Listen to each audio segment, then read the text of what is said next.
أعوذ بالله من الشيطان الرجيم بسم الله الرحمن الرحيم الحمد لله والصلاة والسلام على رسول الله وعلى آله وأصحابه ولا أما بعد. Assalamu alaikum wa rahmatullahi wa barakatuh. MashaAllah, it's really nice to see everybody today. It's so much, the night of the 27th night is just a beautiful night. We ask Allah to make us of those who catch Laylatul Qadr. Ameen ya Rabbal Alameen. We're reciting the 14th juz today, the first half of the 14th juz. What we're reciting is Surah Hijr and then Surah Nahl. Surah Nahl we'll discuss tomorrow inshallah, because we have all of tomorrow we'll be spending with Surah Nahl, and that is the 16th surah. Surah Hijr is the 15th surah, and there is much things to be said about this surah. It's actually when it comes to when I used to do Quran study, this juz was my favorite juz, this one, because it has so many things you can learn and so many modern day problems that you can find answers for in this juz. It's actually astonishing. There is a Bedouin who heard the Prophet ﷺ read فَاصْدَعْ بِمَا تُؤْمَرُ وَأَعْرِضْ عَنِ الْمُشْرِكِينَ, the ayah that was just read in the last rak'ah. And when he heard this ayah, the translation of it is proceed and call to the people to Islam, O Prophet, and turn away, ignore the polytheists. When he heard this ayah, the Bedouin said, Ashhadu, he says, I bear witness that this speech is the word of God. He said, this cannot be the speech of a man. This is the speech of God. A human being cannot speak this way. And it's a very profound insight, a glimpse into how the Quran's miraculous language was enough to convince the people that this book is not from a human being's work. We unfortunately don't understand that as well. Irrespective of whether you're Arab or non-Arab, we don't understand the nature of the i'jaz of the Quran, especially the i'jaz that is linguistic, the miraculous language of the Quran.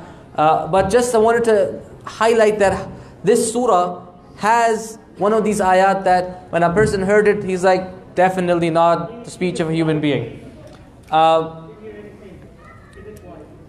khair, Tariq. What I'll just point out today, one small lesson from this ayah or this surah, is the ayah number 45 to ayah number 48. Ayah number 45 to 48. Very short ayat, in which Allah subhanahu wa ta'ala says, Innal muttaqina fi jannati wa uyun. The righteous, the people of taqwa, God-conscious people, will be in paradise, in gardens and rivers, meaning that's their final home. Okay? Udkhuluha bi salamin aminin.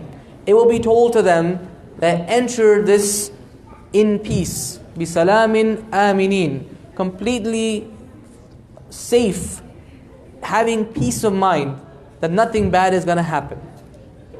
وَنَزَعْنَا مَا فِي صُدُورِهِم مِّنْ غِلٍّ إِخْوَانًا عَلَى سُرُرٍ مُتَقَابِلِينَ. And we will pull out what is in their hearts from any type of grief or any type of grudges that they hold against each other, and they will be in paradise إِخْوَانًا عَلَى سُرُرٍ مُتَقَابِلِينَ, like brothers and sisters facing each other on these couches.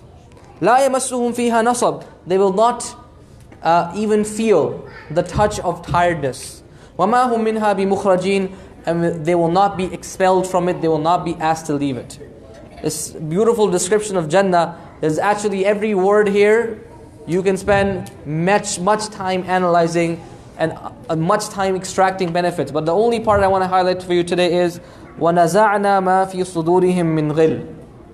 We will rip out or extract from their hearts all types of grudges.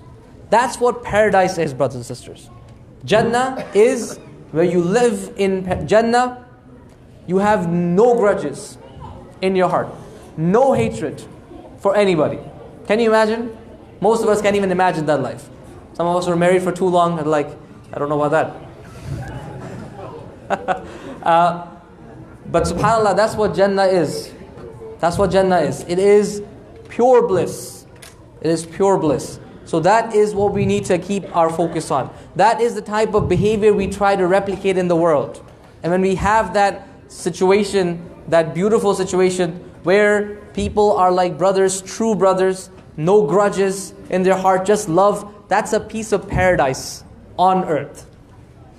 And that is the piece of paradise we're aiming for in our eternal home. We ask Allah to give us this paradise and to remove from our heart all grudges for each other. Wa sallallahu ala nabiyina Muhammad wa ala alihi wa sahbihi ajma'in.